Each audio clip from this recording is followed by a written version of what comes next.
भारतीय जीवन शैली में 4 चीजों को बहुत महत्वपूर्ण बताया गया है: धर्म, अर्थ, काम और मोक्ष। इसमें से ये जो अर्थ वाले भाई साहब हैं, इनके बिना कुछ संभव नहीं होता। यहां मैं आपको एक बार मैं स्पष्ट कर देता हूं कि अर्थ का मतलब केवल मनी यानी पैसा नहीं। अर्थ का मतलब पैसा कमाने, बचाने और सही इस्तेमाल करने का पूरा मनोविज्ञान होता है। और ये जो अर्थशास्त्र हैं, वो कभी किसी भी उम्र में आपके भीतर सक्रिय हो सकता है। अब देखिए ना, एक बच्चा है कार्तिक चौधरी, 16 साल की उम्र है इन भाई साहब की, लेकिन बड़े व्यापारी हो गए।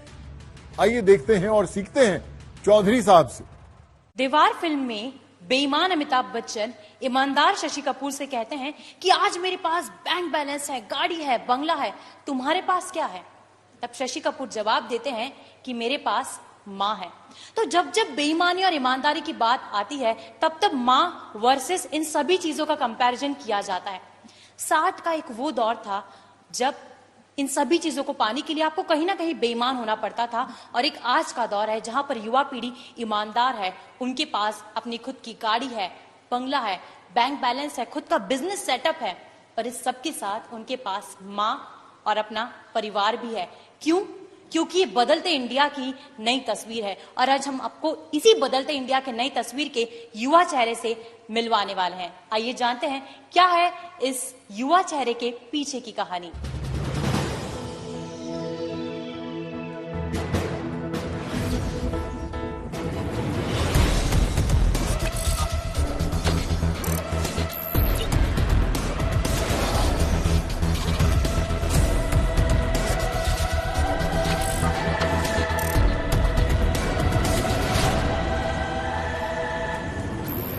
मेरा नाम कार्तिक चौधरी है और मैं 12th क्लास में पढ़ता हूँ। मेरी एज 16 है और मैं इस समय डिजिटल मार्केटिंग कर रहा हूँ। मैं फाउंडर और ओनर हूँ हाइना मीडिया का।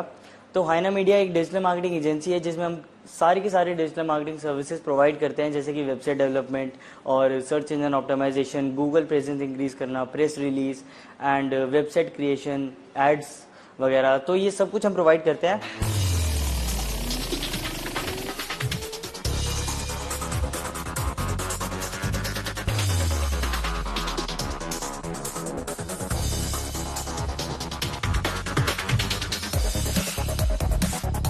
हम लोग हाइना मीडिया में इन्फ्लुएंसर मार्केटिंग कर रहे हैं, बिकॉज इन्फ्लुएंसर मार्केटिंग इस साल और आने वाले सालों का बहुत ही ज़्यादा इम्पॉर्टेंट जो हिस्सा है वो रहने वाला है। बिकॉज जो ब्रांड्स हैं, नई नई लोग कंपनीज लॉन्च कर रहे हैं, स्टार्टअप्स इतने सारे आ रहे हैं, तो इन्फ्लुएंसर मार्केटिंग जो है आगे आने वाले ईयर्स में बहुत ज़्यादा पोटेंशियल है इस चीज़ में।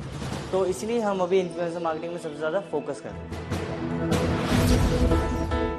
2 से 3 साल पहले मैं कुछ चाहता था कुछ करना, मतलब कुछ आउट ऑफ द बॉक्स करना चाहता था, जो कि मेरी एज ग्रुप के जो बाकी स्टूडेंट्स हैं उन्होंने नहीं किया।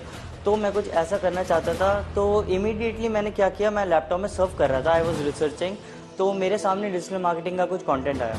तो मैंने डिजिटल मार्केटिंग में और ज़्यादा रिसर्च करी और ज़्यादा इस फील्ड में और मतलब अलग अलग वेबसाइट्स पे भी इंफॉर्मेशन ली। तो मैंने देखा कि काफ़ी स्कोप है डिजिटल मार्केटिंग में आगे, क्योंकि टेक्नोलॉजी बहुत ज़्यादा रैपिडली इंक्रीज हो रही थी। हर दूसरे दिन कुछ ना कुछ डिजिटल एरा में कुछ ना कुछ आ रहा था। तो आई थॉट कि एक डिजिटल मार्केटिंग एजेंसी स्टार्टअप करते हैं जिसमें हम ब्रांड्स को हेल्प करेंगे ग्रो करने में और लोगों को भी हेल्प करेंगे अपनी ऑनलाइन प्रेजेंस बिल्ड करने में।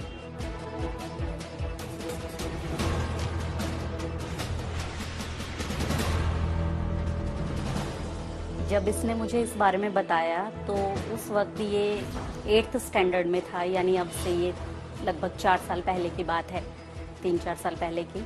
तो मैं एक टीचर हूँ और एक टीचर होने के नाते मुझे लगता है कि एकेडमिक्स फील्ड में ही आगे बढ़ना चाहिए।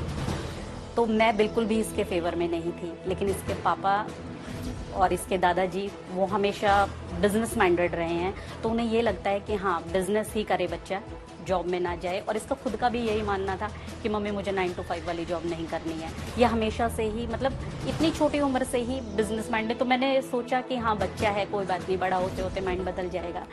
फिर जब मैं इसका 10th के फाइनल बोर्ड एग्जाम होने वाले थे तो उस वक्त हमसे एक फॉर्म भरवाया गया। तो हमसे कहा गया कि मैम कार्तिक के लिए सब्जेक्ट्स भर दीजिए जो ये 11th में लेना चाहता है। तो मैंने वहाँ पे बहुत सुंदर सुंदर राइटिंग में लिखा केमिस्ट्री, फिजिक्स, बायो एंड फिर उन्होंने कहा मैम कार्तिक के भी साइन चाहिए इस पर। तो मैंने कहा कार्तिक बेटा साइन कर दो आकर। मम्मा व्हाट इज दिस, ये क्या है, फाड़ो इसको, मैं नहीं लेने वाला हूँ ये सब। फिर मैंने इसके पापा को बोला, मैंने कहा समझाओ इसे, ये ऐसे बोल रहे थे। कहते कि अगर बच्चा नहीं लेना चाहता तो आप कुछ भी उससे प्रेशर करवा सकते हो लेकिन पढ़ाई नहीं करवा सकते हो आप उससे। तो अगर ये नहीं लेना चाहता तो मैं भी इसी का सपोर्ट करूंगा, इसी का साथ दूंगा, तुम ये मत भरो। तो फिर हालांकि मैं बहुत डिसअपॉइंट हो गई थी उस वक्त। तो मैंने कहा चलो ठीक है, नहीं लेना चाहता ठीक है, भरो अपने सब्जेक्ट। तो इसने कॉमर्स चूज किया और उसके बाद फिर लॉकडाउन लग गया। उस वक्त इसका 10th फाइनल होते ही उस वक्त लॉकडाउन लग गया था और तब इसको इसमें और ज़्यादा ये इसमें घुसता चला गया। और उसके बाद की तो स्टोरी आपको पता ही है कि इंस्टाग्राम वगैरह पर इसने अपनी कंपनी बनाई हाइना मीडिया और सब कुछ आगे बढ़ता चला गया। तो हाँ, अब मैं हूँ इस फेवर में कि हाँ, जैसे लॉकडाउन में कोविड में हमने देखा कि जॉब्स चली गई लोगों की, तो हाँ बिजनेस ठीक रहता, मतलब एक तरह से एकेडमिक्स में भी आगे बढ़ो लेकिन हाँ उसके अलावा भी एक आपके पास ऑप्शन होना चाहिए कि अगर नौकरी नहीं तो क्या।